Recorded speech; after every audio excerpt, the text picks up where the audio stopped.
Welcome everyone.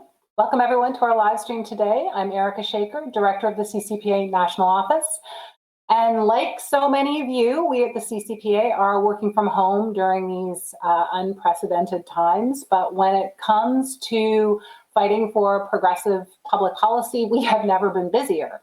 For months now, our experts have been at the forefront of national policy debate about how to best respond to the COVID-19 pandemic. And we've been pleased to see that many of our ideas and concerns that we've raised have been addressed by the provincial governments.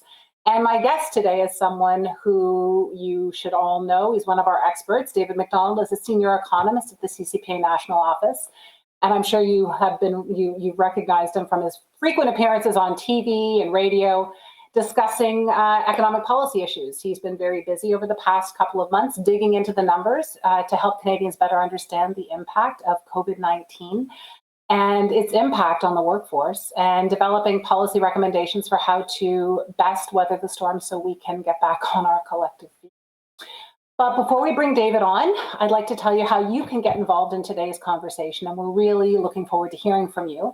We've arranged two different ways for you to submit your comments and questions during this live stream. The first is you just use the YouTube chat box, and you can see it just down there on the right side of your screen. It's there right now. If you already have a YouTube or Google account, you just click where it says say something and type in your questions or comments. Everybody's watching the stream right now, so others can also see this live chat. You can communicate with others. You can just strike up a conversation with other viewers, and we encourage you to do that. And if you don't have a YouTube or a Google account, or if you just would prefer to submit your questions privately, you can send us an email at outreach@policyalternatives.ca with the subject line question. And either way you choose, our moderators will do their very best to get your questions to us, and we can address them before the end of the stream. They'll compile them, they'll make them available to us. So please don't be shy. Start typing your questions into the chat box or send them to us by email at any time, and we will try to get them into our conversation. If we receive more questions than we can get to within the time we've allotted here, that gives us plenty of reason to host another chat. So we're looking forward to hearing from you as frequently as possible. This live streaming business is new for us, so please bear with us if any technical issues come up. And if you have feedback about the stream or suggestions for future topics you'd like to see, please just let us know. Again, we'd love to hear from you. So questions are already coming in, and some of you have been great at actually sending to us ahead of time.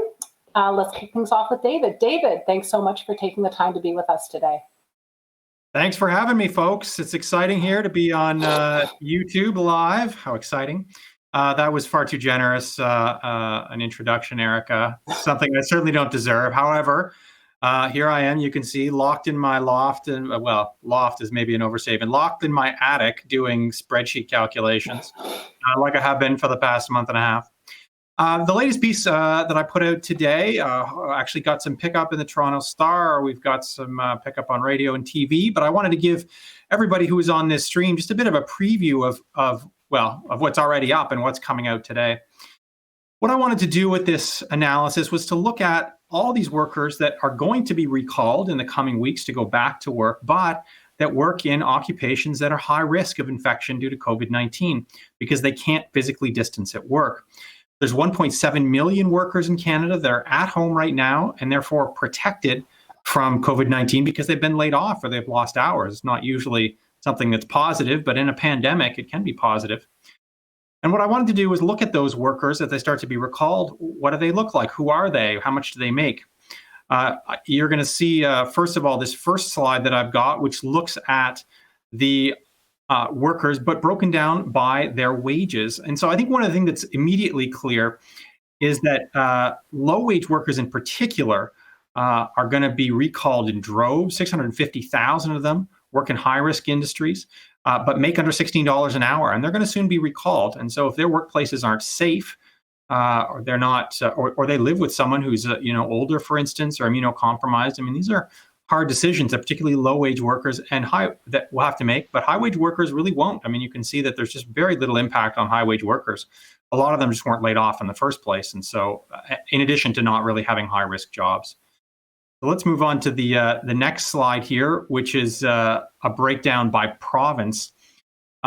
Ontario, which is planning to open up a lot of businesses on just after this long weekend, has 700,000 workers that are in this high-risk category, but are being protected because they're at home.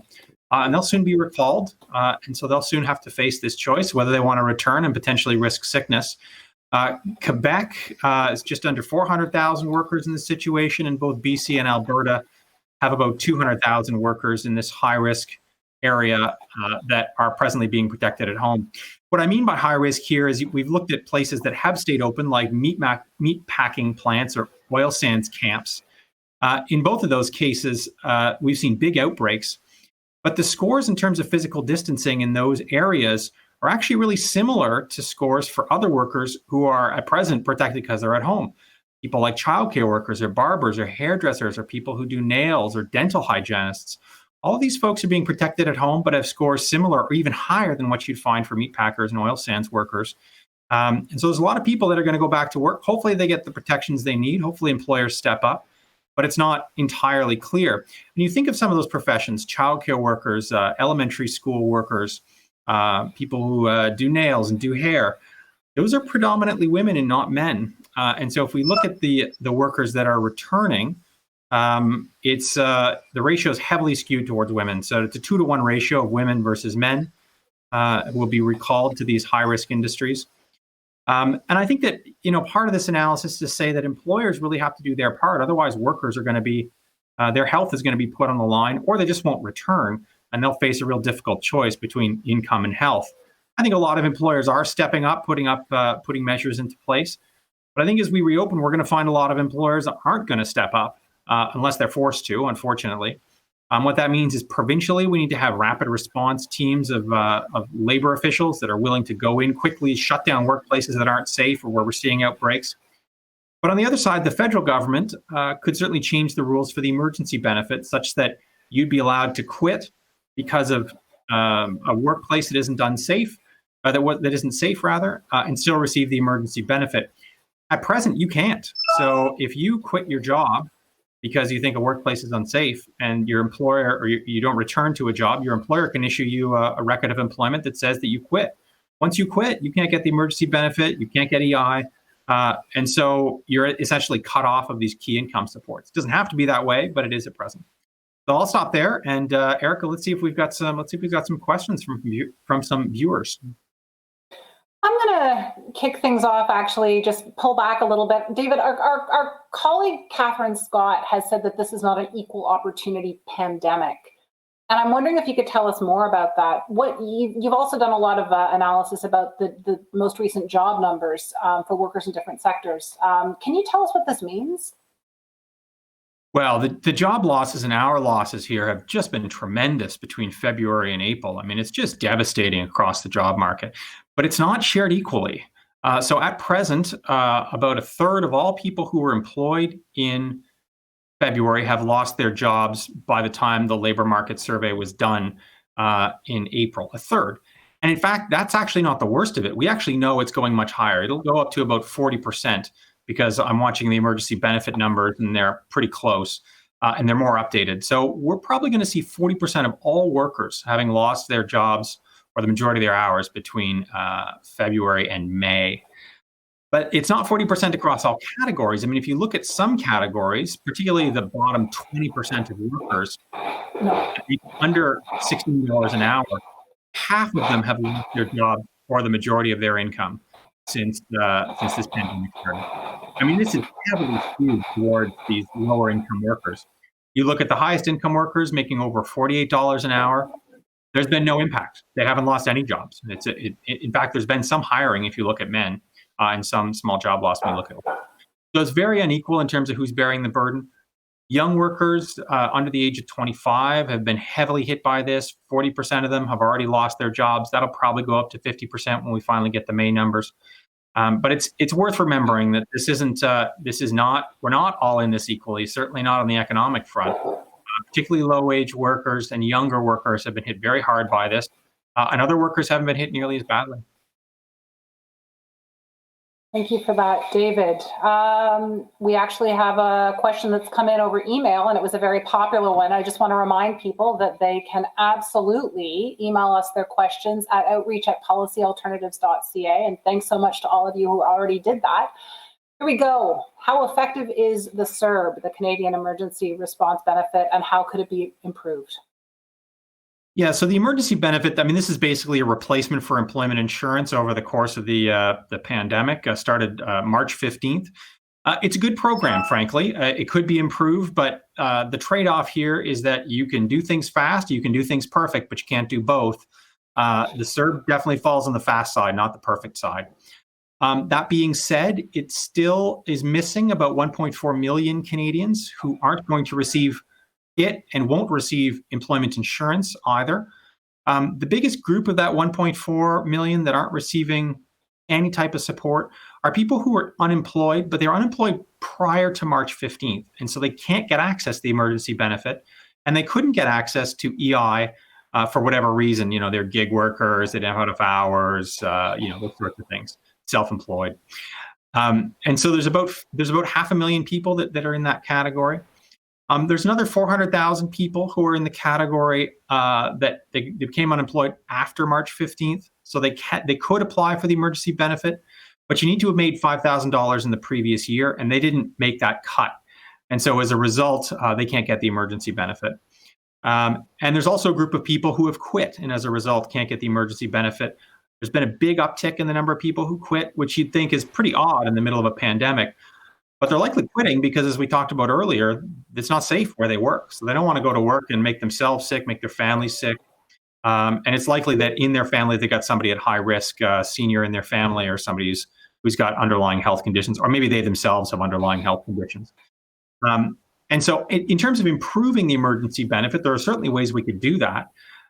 We could extend it back further so you can become unemployed, not just on March 15th, but maybe became unemployed all the way back to, say, December. Because at present, you became unemployed, in February, that can't get access to this better benefit.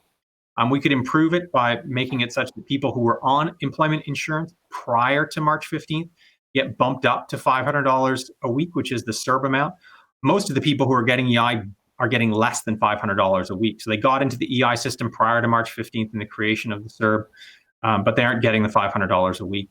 That would be an improvement. Reducing the income requirement would be a big improvement. So reducing it from $5,000 to, say, $500 would be a big improvement. I mean, you think like, $5,000 over the course of a year isn't that much. But the industries that were shut down, food, retail, hospitality, arts, culture, sports, very seasonal industries with a lot of part-time work. And so it's quite common for people in those industries not to have made a lot of money over the course of the year, which is why you're seeing a lot of people get caught up in that $5,000 restriction. Anyway, I'll hold it there. I mean, I think the emergency benefit is a good program. It's way better than EI ever was. My concern is when it is going to end at the first week of July, what do we do then in the worst job market since the Great Depression? Do we throw people back into the EI system and watch it crash as we watch people flounder? I hope not. And so we're starting to work now on what we would need to replace the emergency benefit and keep some of its key criteria. Thanks, David. And that actually raises another point. We're hearing there may be further waves of COVID-19, possibly additional shutdowns.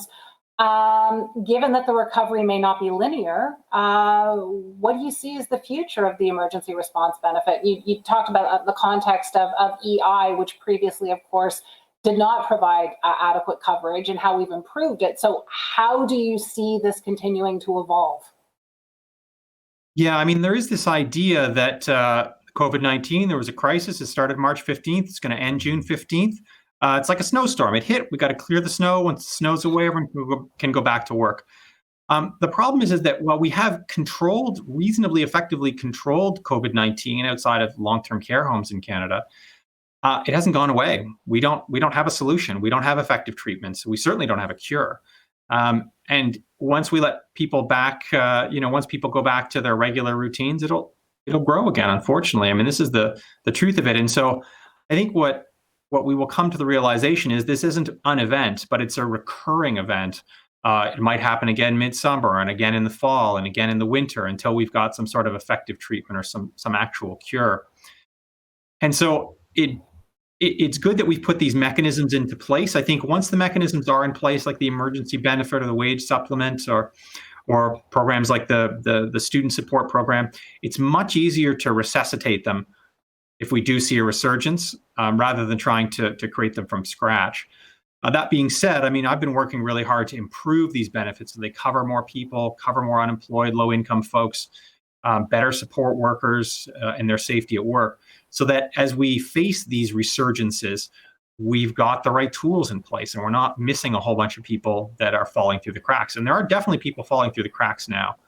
So my hope is that a lot of the work that we're doing can help seal up those cracks so it's a bit more waterproof the next time around in the summer or the fall or the winter. And if you're just joining us, my name is Erika Shaker. I'm director of the CCPA National Office, and I'm joined today by our senior economist, David Macdonald, and we're discussing the impact of COVID-19 on the Canadian workforce. And just a reminder, you can ask a question by entering it into the chat on the right side of your screen, or by emailing us at outreach@policyalternatives.ca. Please don't be shy. We'd love to hear from you, and we'll do our absolute best to get to as many of your questions as we possibly can. Thanks for that, David. The introduction of the CERB has sparked a lot of conversations around a universal basic income. Is UBI the answer to fixing Canada's EI systems? And this is a question that we were asked by a number of folks. So I know that there's a lot of excitement around your answer. Yeah, I mean, we can run programs different ways. We can make them heavily dependent on a whole bunch of criteria, or we can send them out far more broadly. They have the example of a lot of criteria that's incredibly invasive for people is social assistance, where you've got to apply and people are looking through your bank accounts and making sure you're not spending too much on this and you're not spending too much on that. That's the kind of really invasive programs that is the exact opposite of a universal basic income. On the other hand, we have programs like the GST credit or the Canada Child Benefit, or seniors programs like the Guaranteed Income Supplement and Old Age Security that are very close to a universal basic income. They go to almost all people. There's no real application except that you have to file income taxes.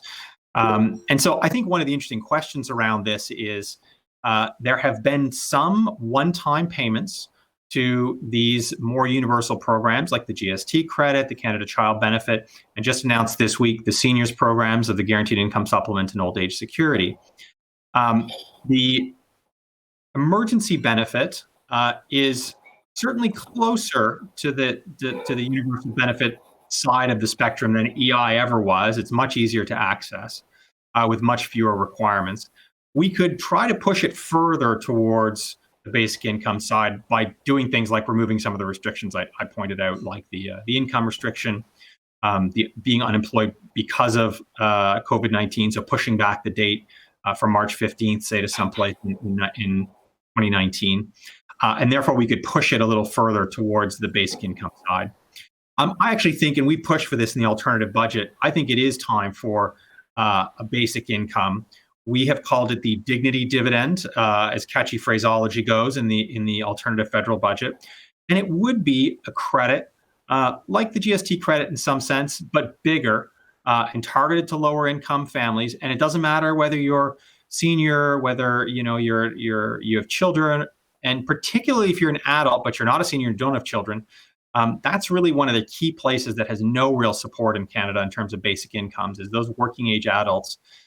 There's a lot of folks there that are falling through the cracks, and we actually see particularly older adults, when they finally turn 60 or 65 and they get access to the seniors program, there's a huge drop in poverty because they finally get access to these programs. That's not the way it should be. And so we're actually pitching this dignity dividend as a type of basic income that goes to everybody, administered through the tax system like the emergency benefit. And so we're actually resuscitating the alternative budget. We usually do it once a year, and we're actually creating a recovery plan that's going to put some of this stuff down on paper and really create a template across our 25 issue areas to government. So look out for that in June in any event. So working on that hard right now. Thank you. David, it's probably fair to say that COVID-19 has highlighted the inequity that already existed part of our economy and our society. You've mentioned that some people have quit their jobs during COVID-19, and I'm wondering if you can talk about the reasons why people may have needed to quit their jobs. And then I have another question after that that's also been popular amongst our audience. Sure thing. So I'm looking at the very detailed records of the labor force survey that aren't necessarily available without a bunch of statistics programs.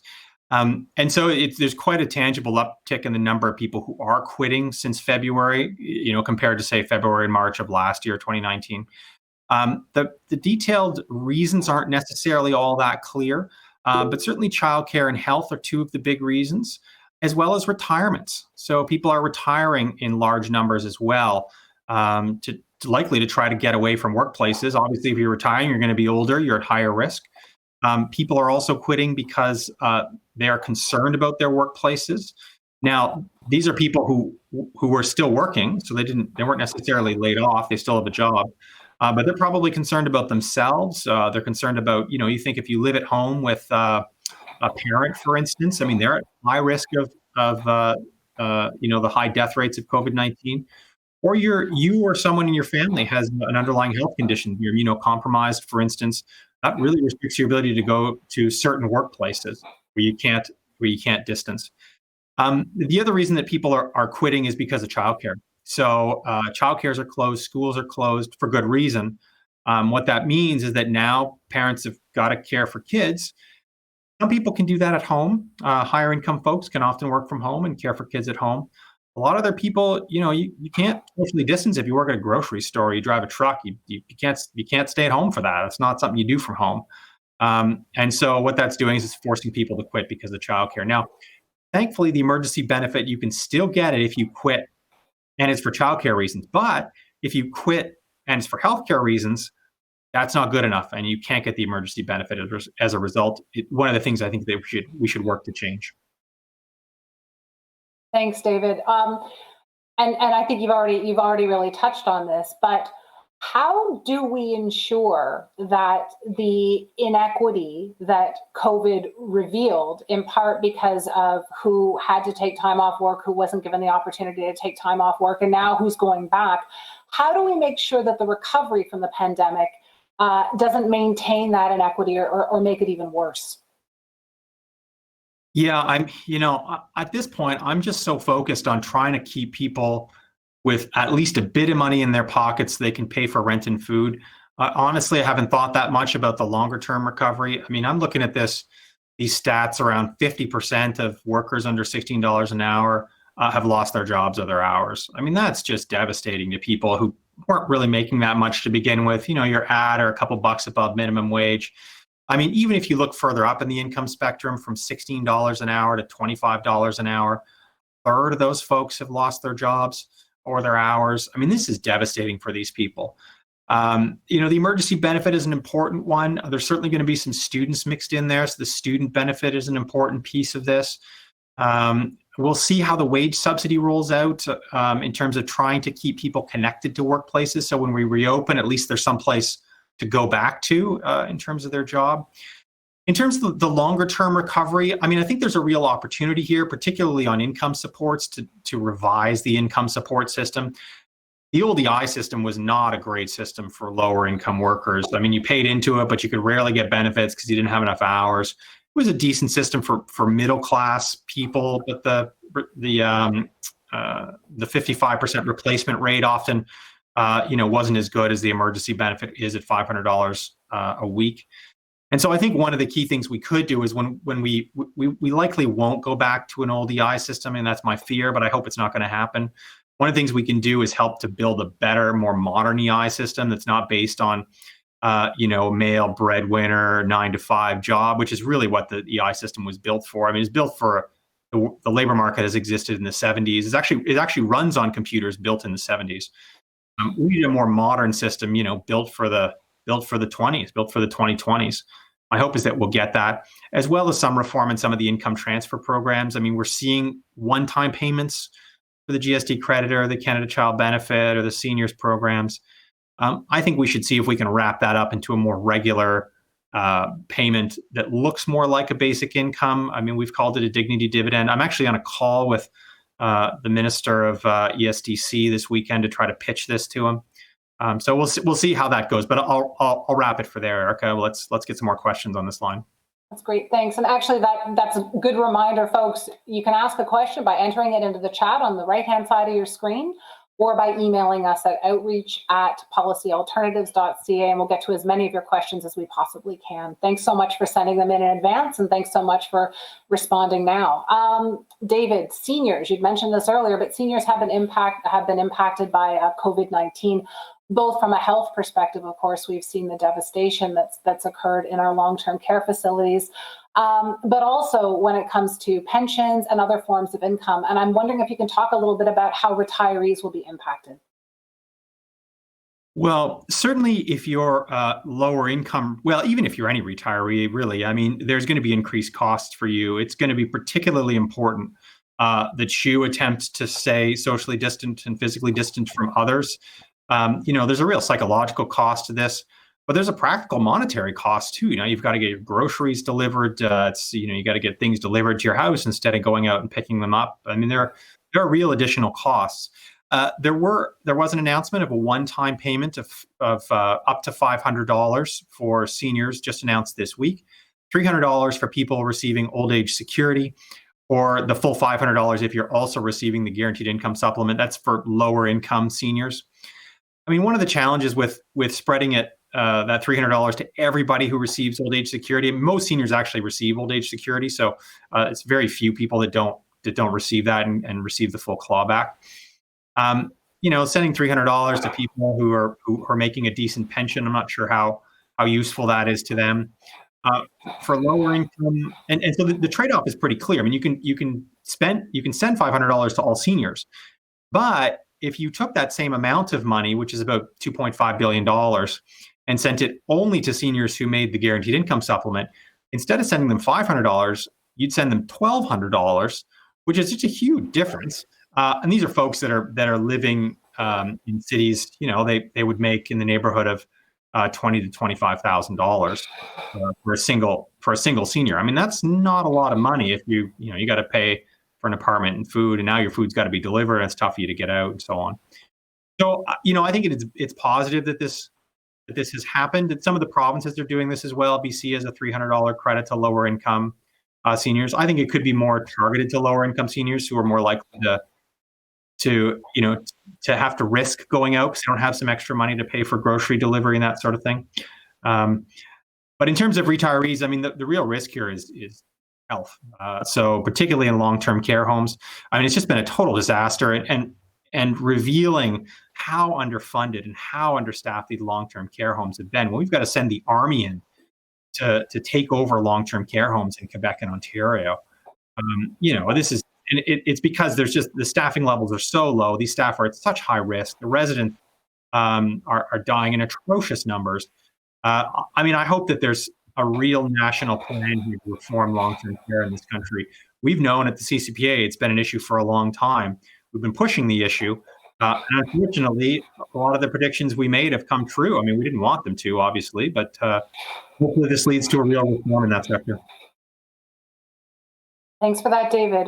You'd mentioned earlier at the beginning when you were doing a breakdown of the wages of some of the folks who were most impacted, the impact on young people. Is there a generational divide here in how both COVID and the recovery from COVID or the economic response to COVID has been experienced? And what step has the federal government taken to address some of the unique situations of young people and students?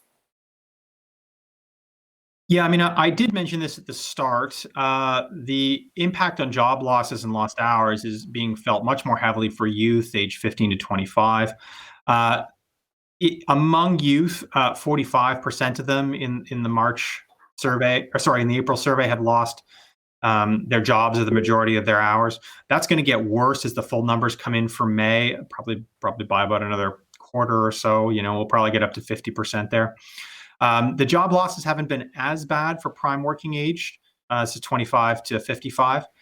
In that group, we've seen 25, roughly a quarter of those folks have lost their jobs or all their hours. I mean, obviously that's pretty bad still. It's not as bad as youth, but it's still pretty bad.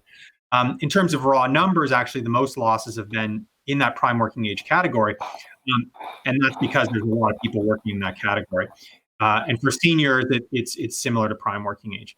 So yeah, the burden has fallen much more heavily on younger folks. A lot of younger folks in school, and so the student benefit will be of particular help to them. Of the 2 million students that post-secondary students at present, there's about 600,000 that are likely receiving the emergency benefit. They made the $5,000 threshold, and so they're likely receiving the emergency benefit. There's probably about 50,000 or so that didn't make the $5,000 threshold of the emergency benefit, and so therefore are getting nothing right now, but would be able to access the student benefit. We have to remember the student benefit, though, is much less than the emergency benefit. The emergency benefit is $2,000 a month. Student benefit is $1,250 a month. The emergency benefit is roughly full-time minimum wage. It's about what it's worth, depends on your province and so on, but that's roughly where it sits. The student benefit is far, far less than that. And if you're a student looking for a summer job, you would expect to make at least minimum wage. And even on the student benefit, you're going to make a lot less than minimum wage. This rolls into the bigger situation around students, which is that we've been dumping higher costs on students for decades now in terms of higher tuition in particular and higher other costs and ancillary costs. The impact has been pretty predictable, which is much higher student debt. I don't think this is going to be any exception. We pay for problems in education with more student debt. That's exactly what we're going to do this time around with the lower student benefit compared to the emergency benefit for unemployed people generally. Thanks, David. And if you're just joining us, my name is Erika Shaker. I'm the director of the National Office of the Canadian Centre for Policy Alternatives, and we're in conversation today with our senior economist, David Macdonald. Thanks for joining us, David. We're discussing the impact of COVID-19 on the Canadian workforce. David, you've been monitoring very closely the sectors that have been hit worst by the shutdown and now reopening and what reopening looks like across the country and in some cases much more gradually than others. What are the implications for gender equity? I mean, there were really two waves of layoffs, and we can see this in the March versus the April labor force survey data. If we take a look at the March numbers, which I looked at in great detail, women were hit much harder than men were. And it had a lot to do with which industries were closed first. So that is to say, the industries that were closed initially, retail, food, hospitality, arts, culture, sports, heavily dominated by women. And one of the other industries that I didn't actually appreciate had been closed, but had been also heavily dominated by women, is secondary healthcare. So this isn't like hospitals and primary healthcare doctors' offices, but it's the secondary healthcare where, it's a specialist, you're going to get your eyes checked, you're going to the dentist. These are medical professions dominated by women in terms of the raw numbers. I mean, oftentimes the professionals themselves, the doctors and so on are men, but the dental hygienists, the people staffing those offices, those are all women. And so those folks were hit really hard in March. Unfortunately, in April, they were joined by men. And so that was because of the large-scale closure of the construction industry as well as manufacturing. A lot of men working in those areas. And so as of the end of April, we're roughly equal in terms of lost hours and jobs between men and women. My concern, of course, is that in the reopening, the sectors that were closed last will be reopened first. So I think we'll likely see construction and manufacturing reopened up more quickly, whereas food, retail, hospitality, even if they are allowed to reopen, social distancing will mean they don't need as many people, and so the unemployment periods for women might stretch out longer. And certainly, as I talked at the outset, women, in terms of returning, have a 2-to-1 ratio that they're going to return to jobs that are in high-risk occupations, where they're going to be much more exposed. And so while they may, hopefully they will return, they may return, they're going to be much more exposed to this, to infection, particularly if there aren't the key workplace measures put in place to keep them safe. David, I'm wondering if you could speak to whether or not racialized workers perhaps being at greater risk of exposure to COVID-19 when the provinces reopen. Yeah, it's a bit of a tricky subject. I've actually been working with my colleagues, Sheila and Ricardo, at our Ontario office to try to track this down. one of the things we're running into is that the detail that we're seeing that we want to use in the labor force survey detailed statistics file doesn't have a decent breakdown of some of these categories. And so you would expect, racialized workers much more likely to be working in some of these, retail, food, hospitality, low wage sectors. And we're not really seeing that come up in the data. We're not sure if that's because racialized workers are not being laid off, or if it's just that we can't see the right kinds of data. I suspect it's the latter. And so I can't definitively give you numbers at this point. The stuff that we're running doesn't show a tremendous impact, but we suspect that's just because we don't have the kind of detail that we need to really pull those numbers out. Thanks for that, David. And I'm sure there's been some discussion about the impact on gig workers too, and workers who have been precariously employed as well. I have a question coming in now. You mentioned the dignity dividend and the alternative federal budget.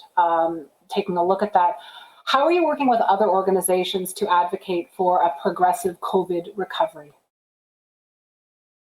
Yeah, as I said earlier in the call or in the webinar, we've got every year we put out our alternative federal budget. First one was in 1994, actually, as a response to the cuts brought forward by the Martin government over that period in the early 90s, just to say that, look, we don't have to cut these programs. We can decide to pay for them in other ways. Usually, we would put out our alternative budget at the start of the fall to match the federal government's budget cycle. But we just can't wait this year. We've been having calls with all the people that put input into the alternative budget. We actually have about 100 people that are involved in this procedure. We have 25 chapters. Each chapter is written by a separate author. Each one of those chapters has several readers.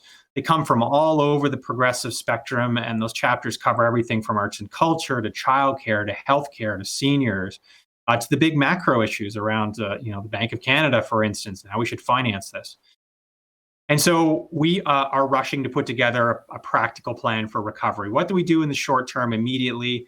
What do we do in the case of a resurgence in the medium term? And then what do we have to do long term to really make for a better Canada, even if COVID-19 isn't threatening us? How do we improve this country after something this severe? I think what the response, particularly federally, has revealed is the cupboard's not bare. We can make these big changes happen that support workers through the emergency benefit or better support students. The problem wasn't that we didn't have the money. The problem was we didn't have the political will. Now that we have it, now's the time to really put some plans in place. So we're gonna put together an alternative federal budget recovery plan. We're working on it right now. We're setting up all of our chapters right now. We're pulling in people from across the progressive spectrum, across all of these issues. 100 people, as I said, participating in this process. It's a huge amount of work for us, but it doesn't matter. We're going to get it done because it's important. We should have something out in June. People think, that might be a little ways away, but these are going to be pretty detailed plans. And our hope is that governments will use them, particularly the federal government will use it to improve its policies as we work forward during this pandemic. You'll appreciate this next question from the audience. I think you're familiar with the back and forth that we often have to confront with whether or not there's a spending problem or a revenue problem. So given your comments about the AFB and political will, I'm wondering if you can answer this next question, which is how can progressive tax reform help fund expanded income support programs? Yeah, I mean, at this point, we're not talking about cutting programs to pay for the deficits that we're running. But, mark my words, this debate is coming and it's going to come fast. We're going to see a big deficit this year. And I think as a result, we're going to start to see the calls to cut back these programs. Try to throw people off CERB. It's an expensive program. Try to cut back the wage subsidy program. It's an expensive program. Why can't we save some money by cutting students off the benefit that they've received, even though they have no realistic prospect of employment? These are going to be, we haven't heard these arguments yet, but they are absolutely coming. Now, I mean, there's two sides to this. We can cut off low-income workers or cut off students to reduce the deficit, or of course we can raise the revenue to pay for these programs instead. We have to remember that the federal government has been cutting the revenues that it takes in for years. Largely because of cuts at the high end of the income spectrum, making it cheaper for wealthy Canadians on their tax bill. The other thing I think that we do have to recognize is that governments not only are going to see increases in expenditures through major programs like the emergency benefit, but they're also going to see hits on the revenue side, particularly on corporate income taxes, which are very cyclical. So corporate income taxes rise substantially in good times, and they're totally wiped out in bad times. And that's exactly what's going to happen this time around. And so while I'm certainly an advocate for increasing corporate income taxes, a lot of them have gotten a real free ride. It's not going to raise a lot of revenue in the coming years. I think a better target is likely to be higher income individuals who likely saw no job loss as a result of this, are going to continue to make money. We've often targeted things like capital gains and dividend taxation as being real sweetheart deals for wealthy individuals. I think if we do continue to see declines in the stock market, those aren't going to be particularly useful. But income will continue to flow to higher income households. And so I think there's a real opportunity to look at closing some tax loopholes that relate to that, although not necessarily capital gains and dividends, probably more towards the straight up income side. But, again, the alternative budget will look at that. There's going to be a specific chapter on the measures, on the tax measures that will likely be most effective in a COVID-19 world. I think we're coming towards the end of our time together, unfortunately, although I'm looking forward to having more of these events and getting to hear from our supporters. But let's end on a somewhat more positive note. There have been so many policy changes over the past few weeks. I know sometimes it's been hard to keep up. And I'm wondering if you can tell us, what are we getting right? I mean, I would say that some of the transfers that we've made, one-time transfers to the GST recipients, CCPA recipients, seniors through that they will see through OAS and GIS. I mean, those are the right mechanisms in the sense that they go to a pre-existing list. They're fast. You don't have to apply. I mean, I would like to see something long-term that supports those folks, not just a one-time deal. But one time is better than no time at this point. The emergency benefit, I think, is a good program. It has been a real improvement over EI in terms of speed and in terms of the reduction in complexity, and I hope it leads to better programs in the future. The student benefit, I think, is an okay response to the fact that a lot of students work over the summer and had jobs lined up, or are going to look for jobs and are definitely not going to find them. It's probably too little for a lot of students and going to put a squeeze on them, but it's certainly a lot better than nothing. So in terms of those proposals, I think there's a lot to build on here. And so I hope that the work that I and my colleagues are doing really has helped to improve those programs. We talk to folks all the time. We're on calls. MPs call us for advice. The media calls us for advice.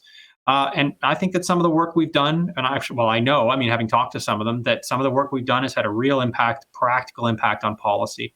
And we hope to continue to do that. It's time to wrap up. David, thank you so much for your time today. I know how busy you are. Thanks to our audience who joined us here for your fantastic questions, both that you asked today during the chat and that you emailed us in advance. If you found this conversation useful, and I really hope you did, I know I did, please consider making a donation so we can continue to keep you informed on these issues, and so we can keep hearing from you and answering your questions. There's a link in the video description below, or you can go directly to policyalternatives.ca/give. And as I said at the outset, putting this live stream together has been a learning experience for all of us. So if you have any feedback about the stream, suggestions for future topics you'd like to hear from us on, please do let us know. Thank you so much for joining us today. Looking forward to hearing from you again, and stay safe. Thanks.